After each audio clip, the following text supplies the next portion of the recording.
अस्सलामु अलैकुम वरहमतुल्लाहि वबरकातुहू।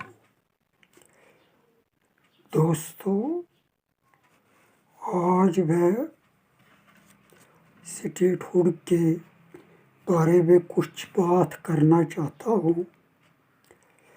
जैसा कि आप जानते हैं कि इन दिनों मुख्तलिफ न्यूज़ आउटलेट्स में और मुख्तलिफ सियासी तंजीमों में इस बात की चर्चा हो रही है कि इस सेशन में, पार्लियामेंट के इस सेशन में स्टेटहुड को वापस देने की बात की जा रही है। इसके मुतल्लिक गवर्नमेंट ऑफ इंडिया सोच रही है। इस ज़िम्मन में मैं बताना चाहता हूँ कि स्टेटहुड का जो मसला है, ये आर्जी तौर पर इस गवर्नमेंट ने सिक्योरिटी रीजन्स के तहत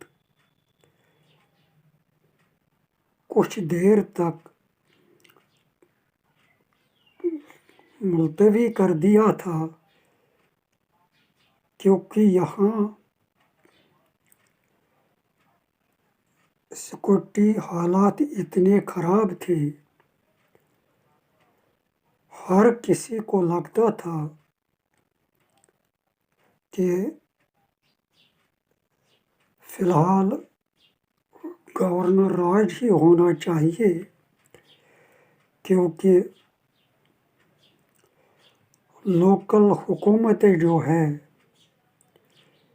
वो इस बात में नाकाम हो चुकी थी कि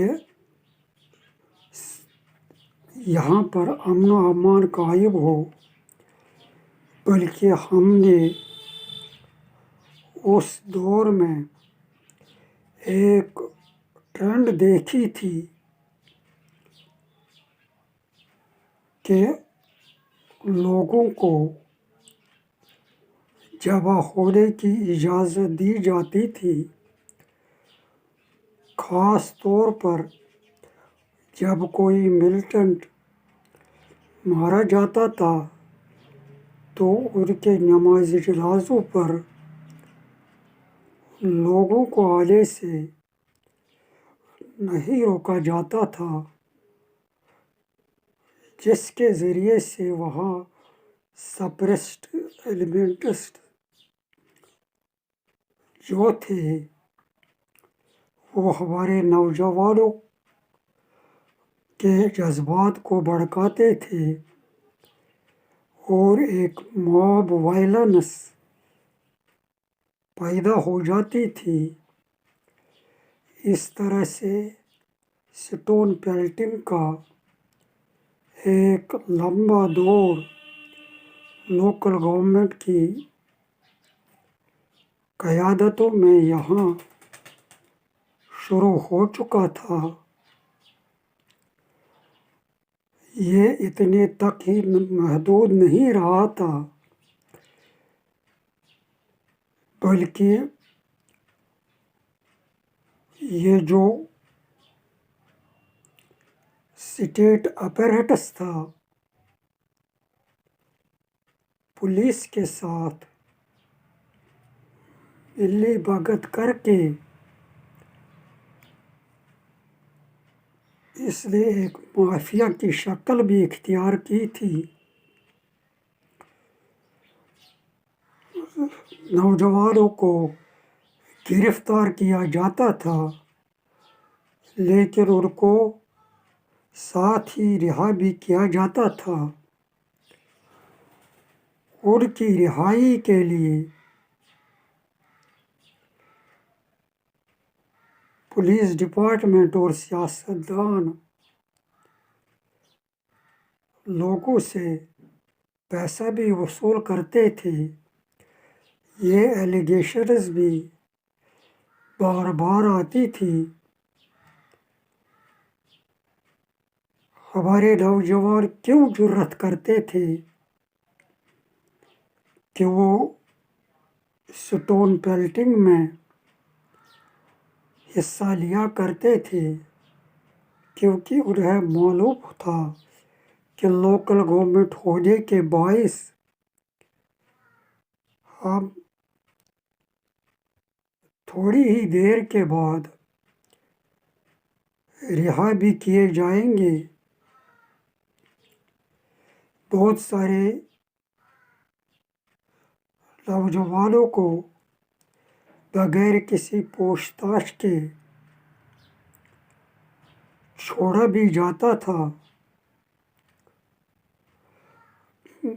गरीब खानदानों के नौजवानों को चूँकि कोई सहारा नहीं था,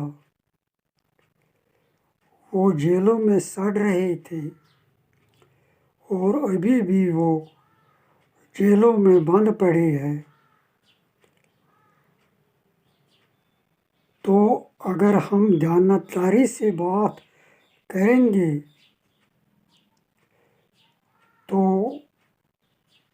मुकामी सियासतदान अपने वोट बैंक के खातिर इन मॉब वायलेंस को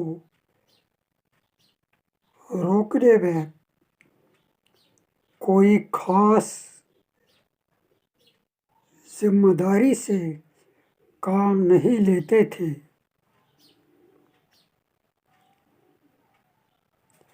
स्टोन पेल्टिंग और मॉब वायलेंस एक कल्चर बन चुका था।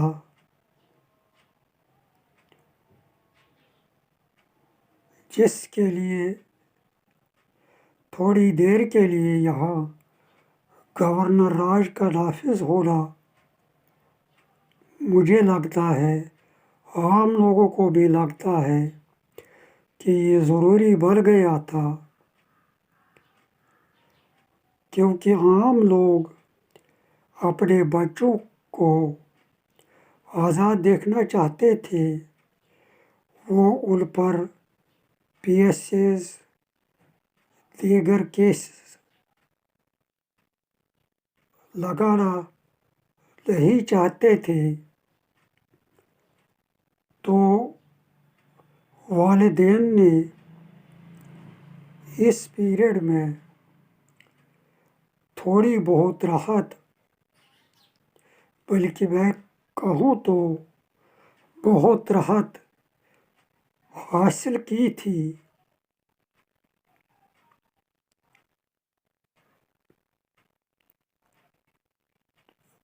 इसमें कारण यही था कि मुकामी हुकूमतें जो है वो एक तरफ से पैसा कमाते थे, दूसरी तरफ से अपने वोट बैंक को बचाते थे।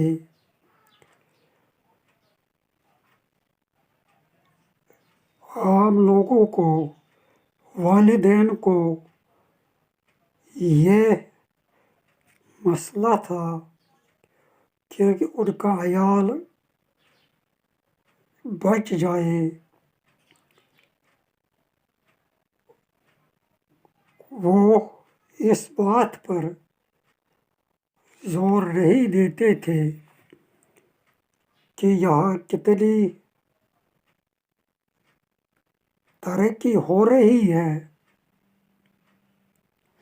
क्योंकि जब लोगों के घर, उनके औलाद महफूज रहेंगे, वो किसी काम पर लग जाएंगे, तो ये सबसे बड़ी प्रायोरिटी हर घर की होती है। बहरहाल स्टेटहुड की रेस्टोरेशन जमहूरियत के लिए ज़रूरी है। अब अगर गवर्नमेंट ऑफ इंडिया इसके बारे में सोच रही है तो ठीक बात है, लेकिन इसके साथ मैं ये भी कहूँगा कि उनमें ये सोच जो बदली है उसका कारण उनकी अपनी मजबूरियाँ हैं। मोदी साहब इंटरनेशनल जियोपॉलिटिक्स के फील्ड में क्रेडिबिलिटी खो चुके हैं। उसने नेतन्याहू से दोस्ती करके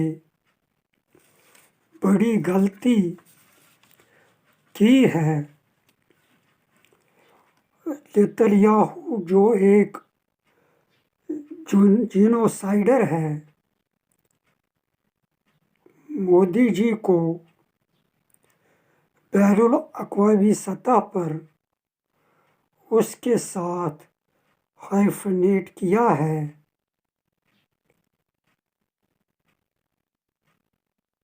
क्योंकि मोदी जी भी उसकी पॉलिसी यहाँ अपने मुल्क में मुसलमानों पर लागू करना चाहता था। तो पूरे दुनिया ने नेतन्याहू और मोदी जी से एक ही एंगल से देखना पसंद किया, चूँकि नेतन्याहू की जो जीनोसाइड टेंडेंसी रही है गजा को लेकर, उस पर पूरे वेस्ट में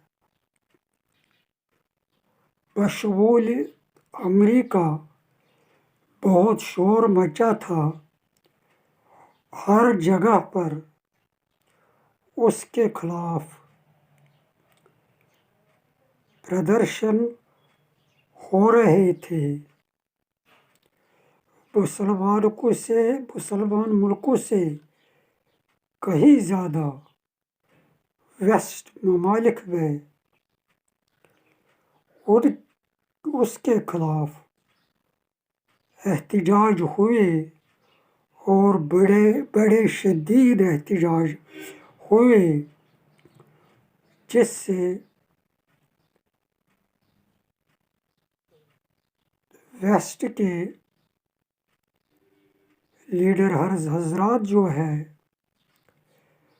वेस्ट की जो सियासी क़यादत है, वो आहिस्ता आहिस्ता नेतन्याहू से अलग करने लग बैठे। यहाँ तक कि ट्रंप भी अंदर ही अंदर उससे दूर रहना पसंद करता था। ईरान जंग में ट्रंप ने सिंबॉलिक तौर पर ईरान के जंग में हिस्सा लिया, जिससे उसे ये मौका तलाश करना था कि वो जंग बंदी का डिक्लेरेशन करेगा। चनांचे हमने देखा कि ईरान के न्यूक्लियर तनसीबात पर सिंबॉलिक हमला करने के बाद जब ईरान ने कतर में उनकी सबसे बड़ी एयरबेस पर हमला किया, उससे ईरान ने पहले ही बताया था उसने हमला तो किया लेकिन वहाँ पर किसी जानी या माली नुकसान की कोई खबर नहीं आई। उस हमले ने खाड़ी के देशों को भी अलर्ट किया, क्योंकि वो अब टूरिज्म की तरफ खास ध्यान दे रहे हैं। लिहाजा वहाँ कोई भी मुल्क ये नहीं चाहेगा कि खाड़ी जंग का कोई मैदान बन जाए। तो इस तरह से हर तरफ ट्रंप पर दबाव पड़ा और उसने इस हमले के फौरन बाद मज़ीद रिटेलिएशन नहीं की, बल्कि उसने अचानक जंगबंदी का ऐलान कर दिया, जो एक अजीब बात सबको मालूम हुई। नेतन्याहू ने फिर भी ईरान पर अपना जहाज का एक जंगी फ्लीट भेजा, लेकिन ट्रंप ने उससे बेइज्जत करके साफ तौर पर वापस जाने को कहा। तो इस तरह से वहाँ जंगबंदी कायम हुई। अब जो जंग के बाद मालूम पड़ा कि कौन मुल्क किस तरफ रहा है, तो ईरान में ये पाया गया कि हिंदुस्तान अंदर से इसराइल की हिमायत कर रहा था। ये भी न्यूज़ रिपोर्ट्स मिले कि हिंदुस्तान के बहुत सारे जासूस वहाँ पकड़े गए। हालांकि ईरान हिंदुस्तान का बरादर मुल्क माना जाता था, उससे ये तवक्को नहीं थी। वो बहुत गुस्से में आ गए। एक न्यूज़ रिपोर्ट में ये भी खबर आई कि वहाँ के पार्लियामेंट में हिंदुस्तान के झंडे को जला दिया गया। ये एक बहुत बड़ी खबर थी। और आज की सूरत हाल जो है, जब ईरान एक ग्लोबल प्लेयर के तौर पर दुनिया में एक ताकतवर देश के रूप में उभरा है, वहीं पर हिंदुस्तान जैसा एक अजीम मुल्क, सबसे बड़ी जमहूरियत और बहुत पुरानी संस्कृति वाला देश जो है वो इसराइल जैसे एक इलिजिटिमेट जीनोसाइड करने वाले देश से हाइफनेट किया गया। मोदी जी की खारजी पॉलिसी नेतन्याहू की तरह से शटर हुई। वो बैनुल अक़वामी बरादरी में नेतन्याहू की तरफ उसकी तरह अकेला पड़ गया। अब ये सोचने वाली बात है कि इतना बड़ा देश, कदीम संस्कृति वाला देश, दुनिया की सबसे बड़ी जमहूरियत जियोपॉलिटिकल सिनेरियो में कहीं पर खड़ी नहीं है। पाकिस्तान ने अपनी हिकमत अमली से हर वक्त इंटरनेशनल कम्युनिटी में एक जगह बनाई है। वो हिंदुस्तान से आगे निकल चुका है, तो अब यही मजबूरी है मोदी जी की कि वो अपनी क्रेडिबिलिटी को बैनुल अक़वामी बरादरी में रेस्टोर करना चाहता है। तो हो सकता है कि इसके लिए उसे यहाँ स्टेटहुड देने की सोच पैदा हुई है।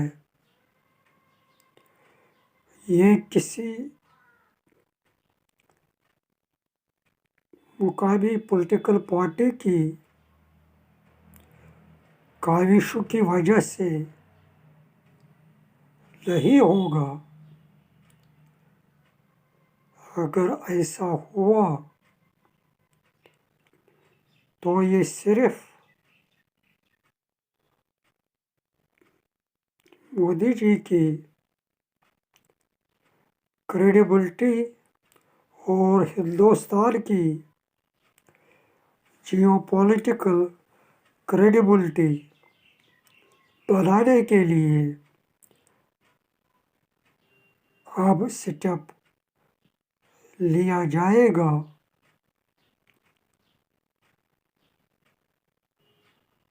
तो अगर ये बात मुमकिन है तो इसका क्रेडिट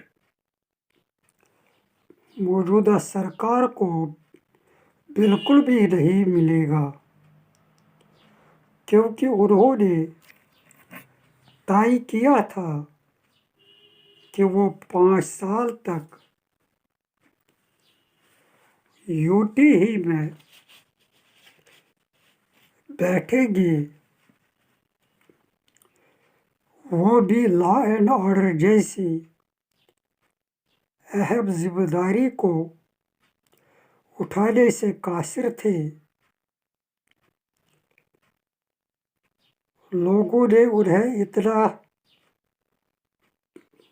बहुत भारी मैंडेट इसलिए दिया था कि वो आर्टिकल 370 और 35A के लिए इक़दामात उठाएंगे।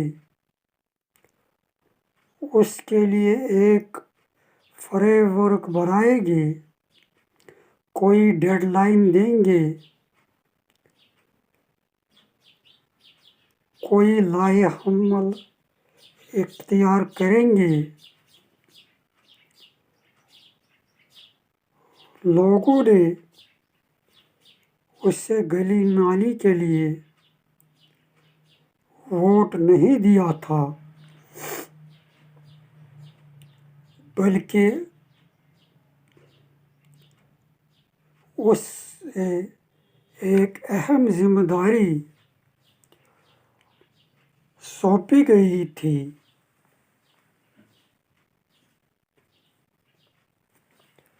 और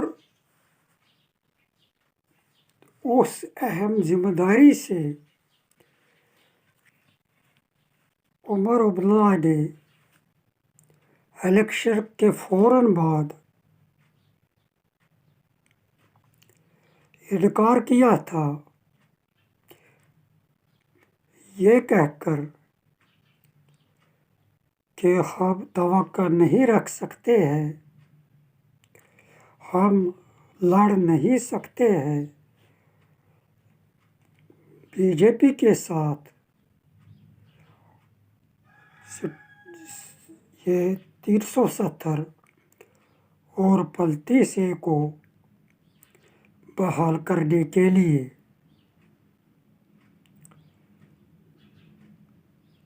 तो बात और सच्चाई यही है। अब अगर ये सच बात है कि इस पार्लियामेंट सेशन में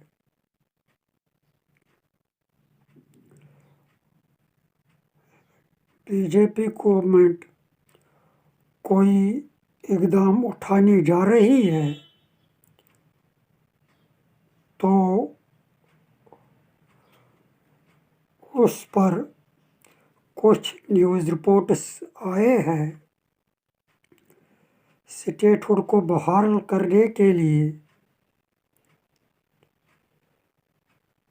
सियासी हलकों में और लीगल कम्युनिटी में दो आराएं पेश की जा रही है, जो दोनों मेरी राय में सही है। एक राय ये है कि पार्लियामेंट इसी यूटी असेंबली को स्टेट असेंबली करार दे। वो एक ज़रूरी कदम उन्हें पहले उठाना पड़ेगा।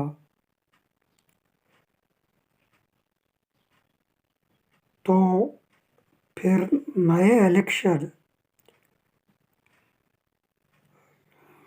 नहीं होंगे।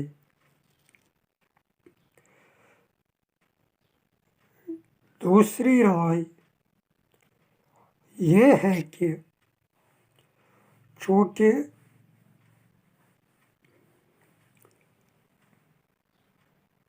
2024 का इलेक्शन यूटी असेंबली के लिए मुनक्किद किया गया था, यूटी सीएम हो, यूटी एवेलेज हो, बहरहाल इनका रुतबा स्टेट सीएम या स्टेट असेंबली के बराबर नहीं है। ये भी एक सच्चाई है।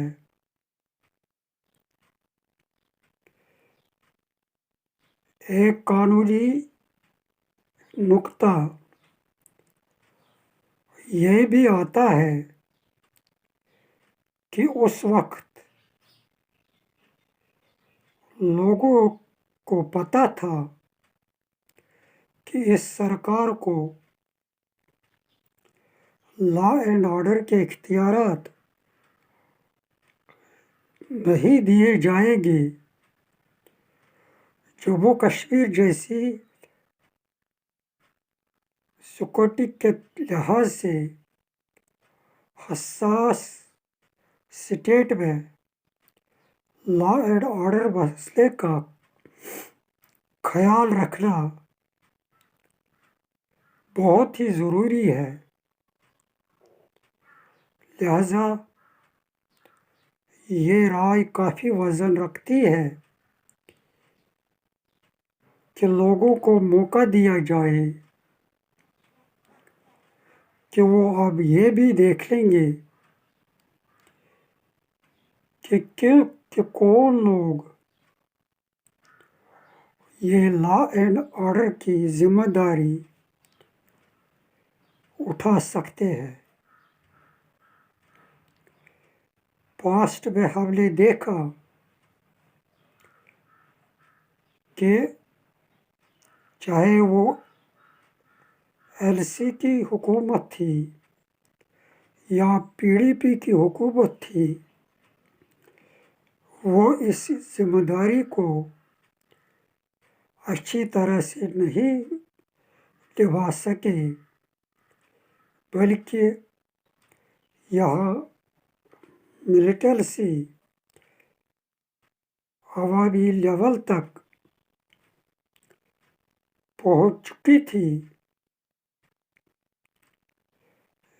मिलिटेंसी का नेटवर्क रोज़ बरोज़ मजबूत होता जा रहा था। ये इसलिए होता जा रहा था क्योंकि जैसे कि मैंने पहले ही बताया, मुकामी हुकूमतें अपने वोट के चक्कर में उनसे ज़्यादा फंड नहीं ले सकते थे। लिहाजा जब आज हम बिल्कुल अलग हालात देखते हैं, लोग दिल से चाहते हैं कि यहाँ मिलिटेंसी ना हो, ज़रूर वो इस बात का ख्याल रखेंगे कि कौन लोग यहाँ लॉ एंड ऑर्डर की जिम्मेदारी बखूबी निभाएंगे।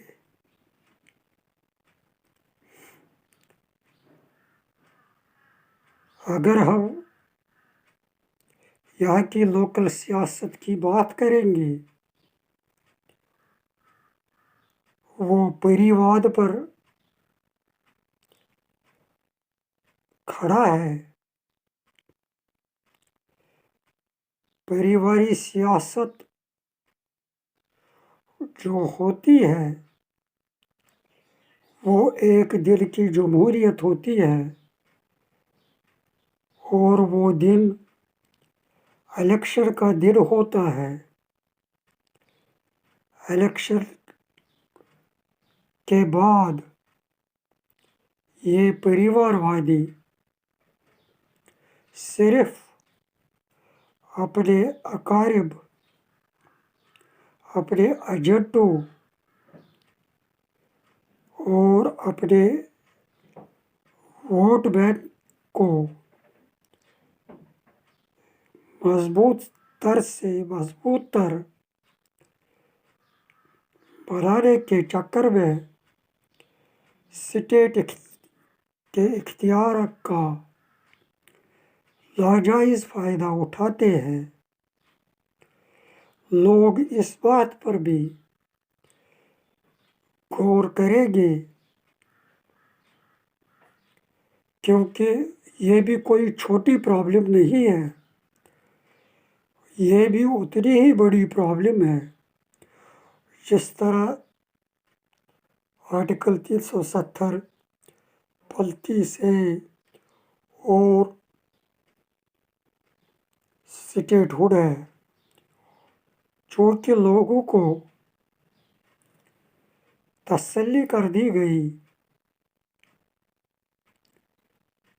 कि हमारे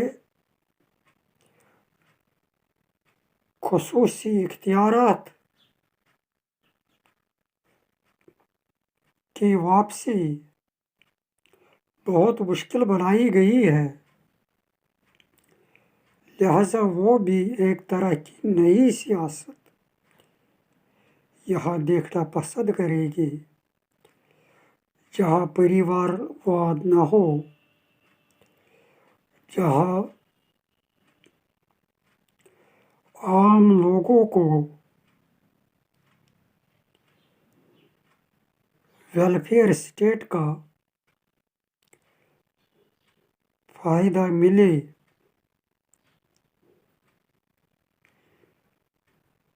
वेलफेयर स्टेट के जो मुख्तलिफ प्रोग्राम होते हैं, फलाही स्कीमें होती हैं, वो भी ये रिवायती सियासतदान अपनों में बांटते थे। अपोजिशन से ताल्लुक़ रखने वाले गरीब लोग दबाए जाते थे, इसलिए मेरी नज़र में ये दूसरी राय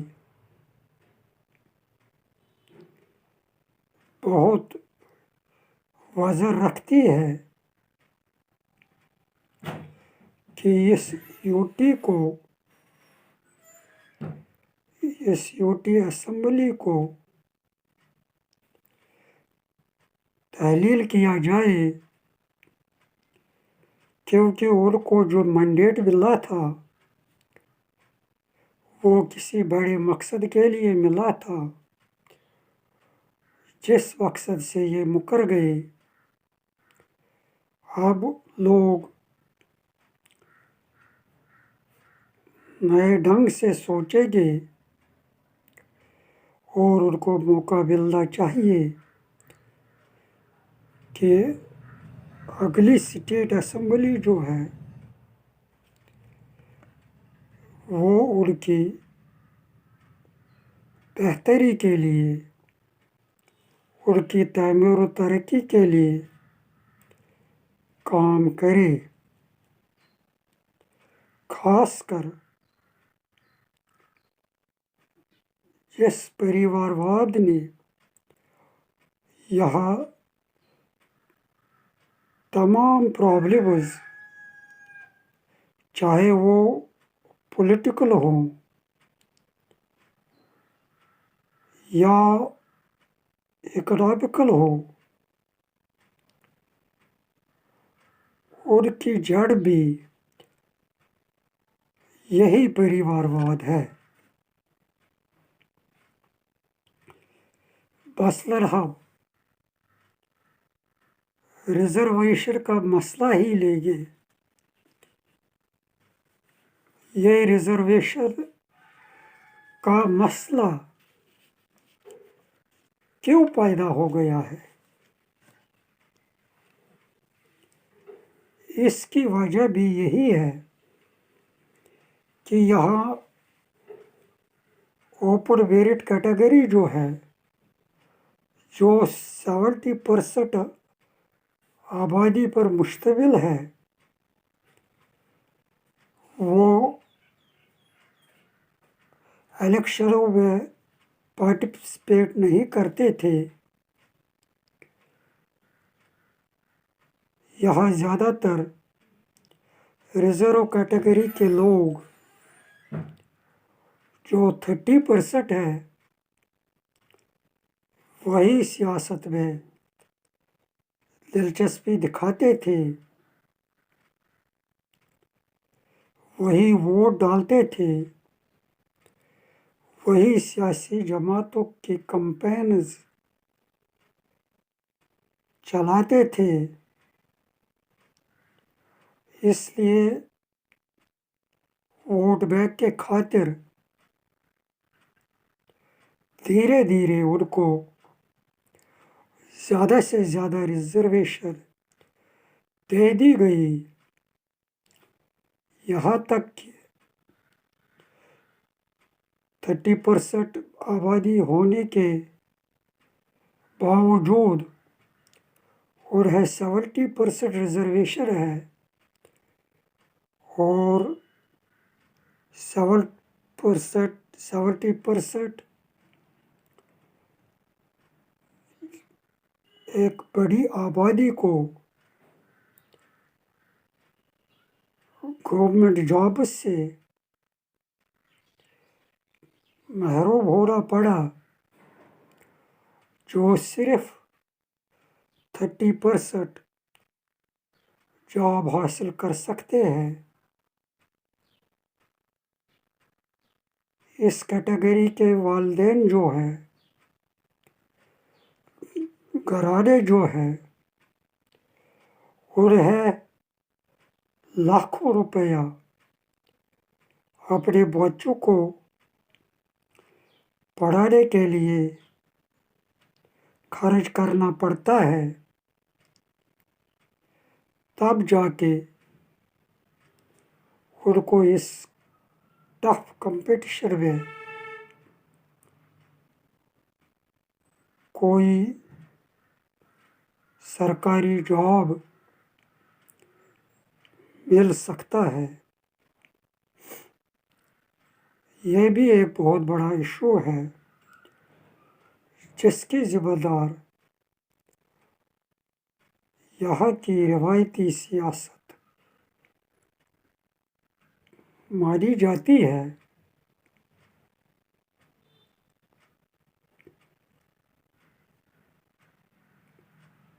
लिहाजा बेहतर यही रहेगा कि इस यूटी असेंबली को तहलील करके लोगों को मौका दिया जाए कि वो उन लोगों को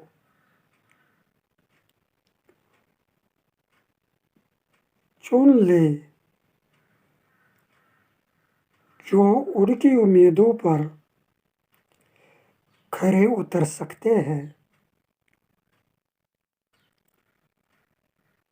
यहाँ एक पॉलिटिकल चेंज की भी ज़रूरत है। रवायती सियासत ने यहाँ स्टेट का सत्यानाश किया है।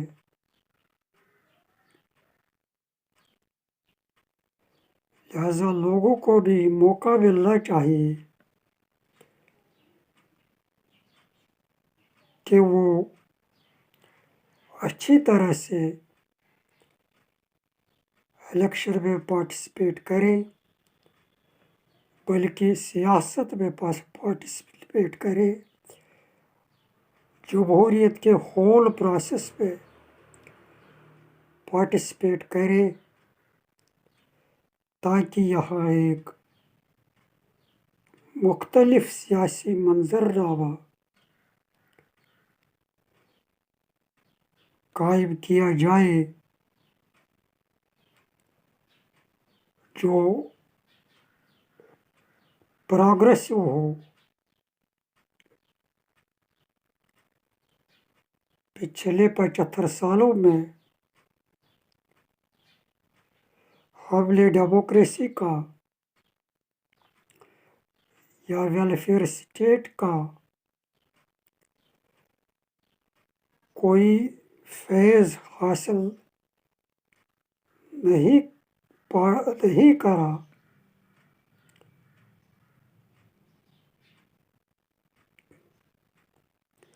दूसरी बात यह है कि जो वो वाले बीजेपी के दौर से पहले ही कश्मीर के परिवारवाद से खफा थे। वो दिन ब दिन कश्मीर से दूर होते चले जा रहे थे और ये दूरी अब बहुत बढ़ गई है। इसको एड्रेस करने के लिए भी यहाँ की पॉलिटी जो है वो बदलने की ज़रूरत है। हमारे कश्मीरी पंडित भाइयों को जो मुसीबत झेलनी पड़ी है उसका कारण भी यहाँ की लोकल सियासत है।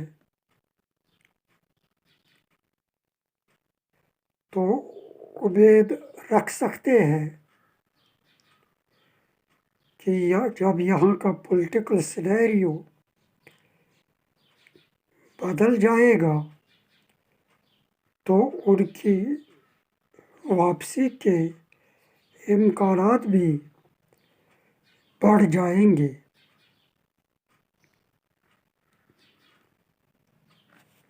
उमर अब्दुल्ला साहब ने एक बड़ा ही बचगाना और अजीब बयान इलेक्शन या स्टेटहुड बहाल करने के लिए दिया है। उसने बयान दिया है कि अगर बीजेपी चाहती है तो मैं रिज़ाइन करने के लिए तैयार हूँ और बीजेपी का सीएम बनाने के लिए मैं इक़्तिदार से हट जाऊंगा। हालांकि ये बहुत ही इलॉजिकल बात है। ये मसला सीएम का नहीं है, ये मसला यूटी असेंबली का है। कानूनी तौर पर अगर कुछ होगा तो यूटी असेंबली को तहलील करना पड़ेगा और ये बात वो भूल गए कि इसमें बीजेपी एमएलएज को भी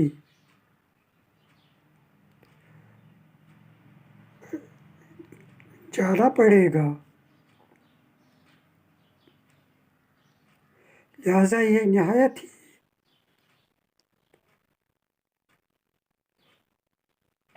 अफसोसनाक बात है, इलॉजिकल बात है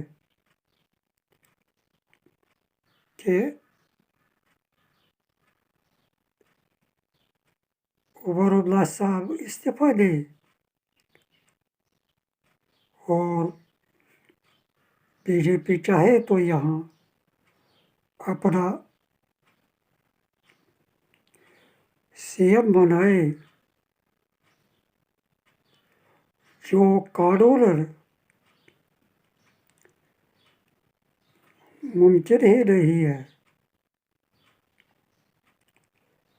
ये बयान उसने महज लोगों को गुमराह करने के लिए, सीधे साधे लोगों को गुमराह करने के लिए, उनकी सिंपैथी गेन करने के लिए दे दिया है। दरअसल एनसी के हलकों में अंदर ही अंदर खलबली मची है कि वो इक़्तिदार से महरूम हो रहे हैं।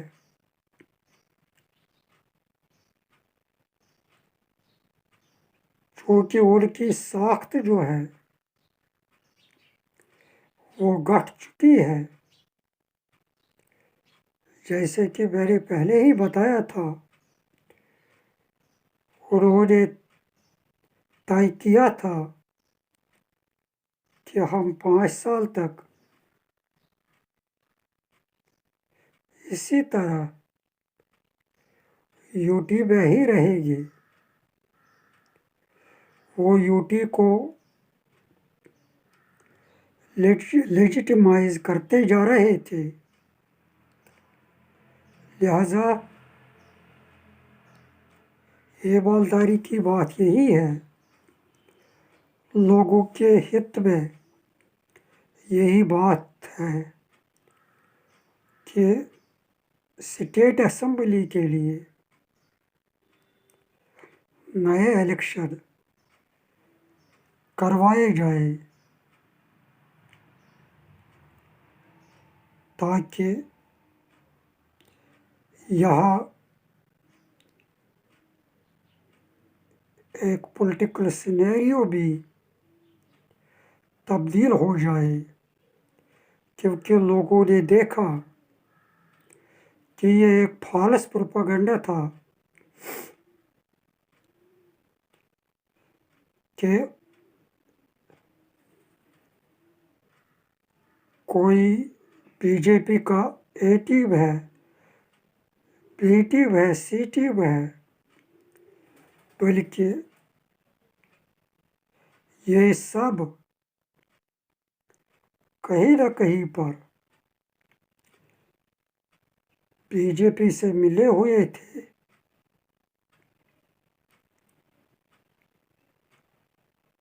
उमर अब्दुल्ला ने इन बहनों में सिर्फ बीजेपी को खुश करने के लिए एक अपीजिंग पॉलिसी इख्तियार की थी। तो हमारी नज़र में यही बेहतर रहेगा कि लोगों को शद्दमत से पॉलिटिक्स में, जमहूरियत में शिरकत करने का मौका दिया जाए, जो अब वो चाहते हैं, ताकि यहाँ एक नया सिनेरियो कायम हो। वस्सलाम।